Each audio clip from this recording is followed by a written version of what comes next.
หมอยซุงค่ะหมอยซุงพี่ๆน้องๆพบปันแห้งข้าวสายหมอหอมกุ๊กกอกค่ะมื้อนี้ก็เป็นวันที่31เดือนธันวาคมที่3ปี2025ในตอนรายการเฮาค่ะตอนได้ที่อ่อนเอาพี่ๆน้องๆเฮาค่ะมาถ่อมมาเลยเพิ่นโดยเกี่ยวกับเลยลองอะติกนามิกอันจังเฮ็ดให้เป็นแผ่นดินไหวในนั้นค่ะออนตั้งดีที่เป็นแผ่นดินไหวนั่นน่ะค่ะบางทีเนี่ยก็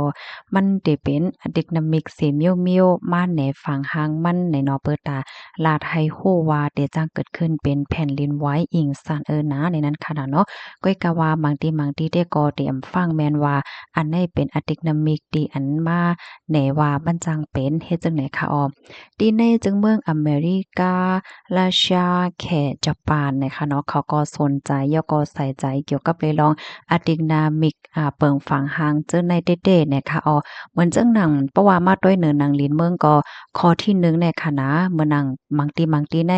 มันได้มีแผ่นดินในมันโพร่าลองลิ้นเนี่ยมันมีลอง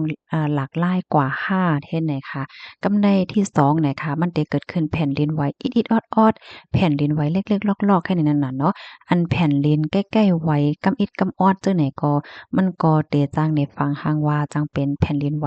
ใหญ่หลงก็จังเป็นไรเฮ็ดไหนกำในที่3เนี่ยค่ะในน้ำหมอค่ะเนาะน้ำหมอน้ำฮ้องน้ำหางจังใดมีลองหลากหลายแหลกหลายกว่าเฮ็ดให้เหมือนจังหนังบางทีก็น้ำหมอเนี่ยมันเตแห้งห้าอำนั้นก็น้ำมันสูงโพ้นห้าเนี่ยมันหลากหลายมันเหมือนกุปอกที่อันยามเป็นจังนี้นั่นค่ะน่ะเนาะอันนี้ก็เป็นฟังหังนางลีนปอดอนตอนหนึ่งเนี่ยค่ะเนาะกำในเพราะว่ามาด้วยเทียงอันจังฟังหันไลเกี่ยวกับเลยลองโดสัตว์ในเขาจ้อมหนังโพค้นคว้าโพลงแหลนฝ่ายแผ่นดินไหวเขาค่ะเนาะก็คบทบหันว่าสัตว์ในเขาก็มีลองฮู้นะคะว่านะว่าสภาวะเจอในมันได้มีลองแหลกหลายเนาะว่าที่เป็นเพศสภาวะลองแผ่นดินไหว5เพศสภาวะต่างเมียวไหลเจอในเนี่ยค่ะโดสัตว์ในเขามีนำกัดลงนาโหไหลลงนา ว่าจังเกิดขึ้นเป็นที่สภาวะเฮ็ดจังไหนคะแล้วก็เขาก็ฮู้ลายเปิดตาดีเอาตัวรอดเฮ็ดไหนคะกำในเฮาค้ามาด้วยกว่าค่ะเนาะตัวสัตว์ในหั้นมีตัวสัตว์อีหังพองนะคะนกเนี่ยพี่น้องค่ะนกอันพี่น้องค่ะหันแคบหังในอยู่เนี่ยนะ นกอันใดนกพิราบป่าเนี่ยค่ะว่าเนาะตั้งพี่น้องค่ะฮ้องว่านกสังบางทีก็ติฮ้องว่ากาโขนะคะอยู่เนาะค่ะนกอันใดๆมันติฮู้ไว้หน้าเกี่ยวกับไปลองเป็นปลายแหลกลายของสภาวะสิ่งแวดล้อมเฮ็ดจังได๋คะตั้งฝ่ายโพลงแล่นแผ่นดินไหวเมืองแขกเขาพบทบหันว่าบ่พ้องดีเป็นแผ่นดินไหวอันตั้งแรงมัน3ริกเตอร์ขึ้นกว่านั้นค่ะนกจื้อในเขาติโค้นี่ค่ะเนาะ 50กิโลปั่นมดในเขาที่ฮู้ว่ามันเตจังเป็นแผ่นดินไหวเฮ็ดจังได๋แฮวก็เขาเตบินลงไปกว่าจังได๋คะเนาะว่ากลางคืนกลางวันเนี่ยเขาก็เตบินเฮก็กว่าอยู่ที่อันเขาฮู้ว่ามันเตลอดเพเฮ็ดจังได๋คะก็เปิ้นนั่นแหละอันในเฮาคาเฮ็ดโฮดไลว่าสันเจิ้นหนังเฮาคาโฮบทบหันนกหลักๆหลายๆมินกว่ามินมาว่าจังหว่าเจิ้นไหนเนี่ยก็จังเลยฟังอันหนึ่งให้แหน่ค่ะเหลือเสนกอันในยอก็ติมีนกต่างเมียวเทียงค่ะเนาะก็มีลองรับรู้เกี่ยวกับเวลองอันจังเกิดขึ้นเป็นเพศสภาวะเพศแผ่นดินไหวเจอในไหลเหมือนกันในกำในเฮาค่ะมาด้วยเทียงค่ะป๋าในปลาเนี่ยก็เขาโคูนไรอยู่เหมือนกันในค่ะว่านะปลาในน้ำปังหลายเมื่อพ่องปีหนึ่งเห็นก็ปลาเกา15ค่ะก่อนที่จะเป็นแผ่นดินไหวปอกกำใหญ่ดีโกเปนั่นค่ะก้นต่ำงานล้านน้ำเขาอ่อนกันกว่าหาปลาเนี่ยเขาก็ย่อปลาไล่นำเลอเสกูมือกูวันนั่นน่ะก็เพราะว่ามันมีปลาในออกมานำเต้นนำว่าปลาในเหมือนจังหนังว่าลุยมาตีน้ำตื่นเจ้าในนำหนาเฮ็ดให้ค่ะนะกำนั้นแลต่ำงานล้านน้ำเขาก็แปลกใจว่าเฮ็ดหยังแลปอกำในปลาเหลืองปลาน้ำปลาออกมานำแต้ๆเฮ็ดให้เขาเฮแลมานั่งปลาน้ำจางน้ำจางเนี่ยหมายถึงว่าอันใจน้ำเจียมค่ะกว่าเนาะอันอยู่จ้อมน้ำพองว่าสังว่าเจ้าในอันอยู่ในหนองว่าสังว่าเจ้าในเขาก็มีลองรับโคลองจังเป็นมาเพไลเหมือนกันเฮ็ดให้ค่ะนะ มันก็สิมีปลาเหมือนจั่งหนังว่าแหวนขึ้นมาเหนือผิวน้ำห้าเหมือนหนังปลาตกอกตกใจลุยกว่าลุยมา 2525แหละเจ้าในเนี่ยค่ะในตอนนี้ก็มันเฮ็ดให้เฮาคาเฮ็ดฮู้เลยว่าสังเจ้าหนังเฮาคาครบทบหันป๋าหลักๆหลายๆเนี่ยก็จังไรฟังไรนั่นน่ะเนาะว่ามันได้เป็นอะดินามิกอีสังจังเป็นหังเนาะและเจ้าในเฮ็ดเนี่ยค่ะกำไดมาด้วยเทียงงูเนี่ยค่ะงูเนี่ยก็มันก็มีรองรับโคเพลงนาไหลเหมือนกันนะคะจำหนังผู้ค้นคว้าเขาค่ะเนาะค้นคว้าเสิครบทบหันว่า สัตว์ที่อันโหลงนาว่าได้เป็นแผ่นดินไหวในกอป้างงูเหย้าเนี่ยค่ะงูในเขาได้อยู่ไว้ที่ในโขอยลิ้นจังไหนเนาะเพราะว่าหนังลิ้นเมืองในมันมีรองหลากๆหลายๆมันได้เป็นฟังมันได้เป็นสังมาเสมเมียวๆเพราะว่าในจึงงูในเขาได้ฮู้เหย้าเนี่ยค่ะเขาได้ฮู้เหย้าเห็นแล้วเขาก็ได้ก้านกว่าเขาได้เลินกว่าอยู่ที่รอดเพกว่าเนินลินเลยเจ้าในนะคะเป็นสำว่าที่เป็นข้าวกัดก็เหย่าในเอาก็เปิ้นนั้นแหละเพราะว่าข้าวขาหันงู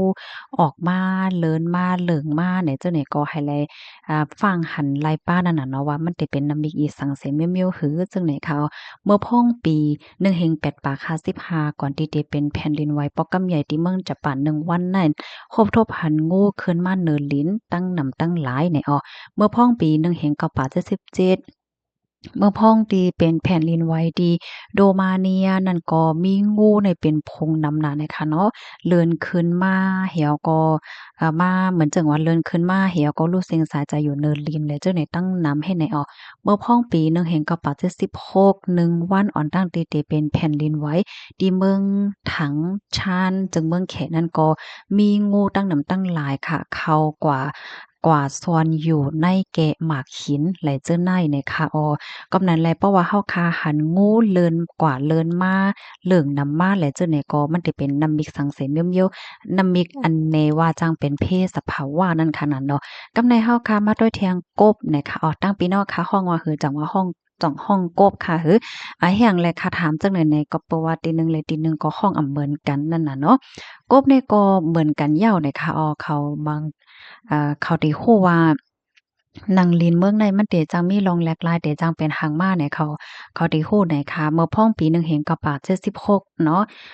ออดหน้าอำไลโจโมงค่ะออนตั้งที่เกิดแผ่นดินไหวฮาวแห้งที่เมืองถังชานจึงเมืองแขนั่นก็มีคนพบทบหัน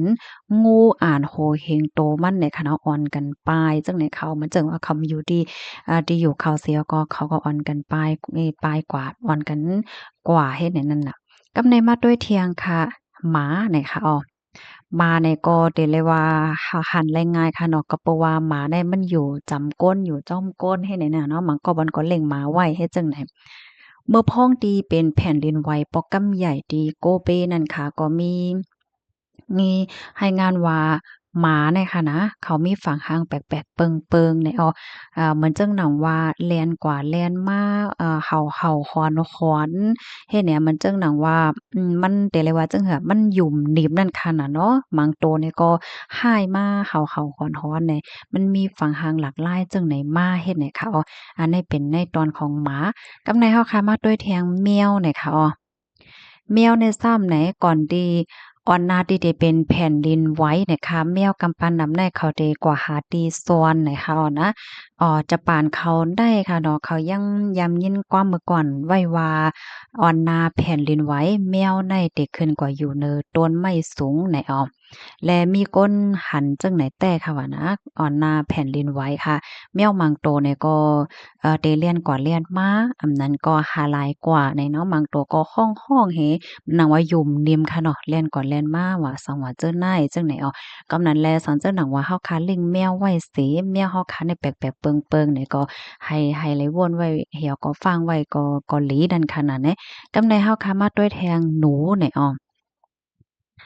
เมื่อพ้องปีหนึ่งเห็นก็ปากเศร้าสามออนนาที่ได้เป็นแผ่นลินไหวฮาวแห้งตีคันโดเนี่ยค่ะเนาะดูในก็อ่อนกันไปกว่าเสียงมดเนี่ยค่ะและเมื่อพ้องเป็นแผ่นดินไหวปอกกำใหญ่ที่โกเบนั่นก็ครบทบหันว่าหนูในค่ะนะอ่อนกันปอ่อนกันส่วนเหมือนกันเนี่ยค่ะหรือเส้นนั่นเนี่ยก็ยังครบทบหันว่าหนูในหญ้าที่อันเปิ้นฮ้องว่าจังหืออันเปิ้นเอามากลางหนูเห็นน่ะหญ้าก้นกลาง างไหลน้ำแต่จังไหนค่ะเนาะก็เพราะว่าหนูหมางโตนั้นมันเตเลียนกว่าเลียนมาเลียนกว่าเลียนมาแหวก็หญ้าติอันกลางหนูแห้วหนูเนี่ยค่ะหญ้าจังนั้นนำนาให้ไหนค่ะว่าเนาะอันนี้ก็เป็นตอนของหนูเนี่ยค่ะกำในเฮาค่ะมาด้วยแทงตอนหนึ่งอันนี้ก็เปิงเป็นต้องฟ้าเนี่ยค่ะ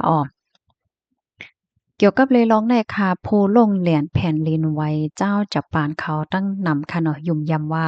ต้องฟ้าในกอเป็นลองตีหมอกลัดในอะติกนามิกแผ่นดินไหวไล่เหมือนกันอ่อนหน้าตีที่เป็นแผ่นดินไหวฮาวแห้งนั่นค่ะต้องฟ้านั่นก็มันติมีฝางหางแปลกเปิงหลากหลายในเอามันจังหนังหมอกกลมหลากหลายเป็นหาง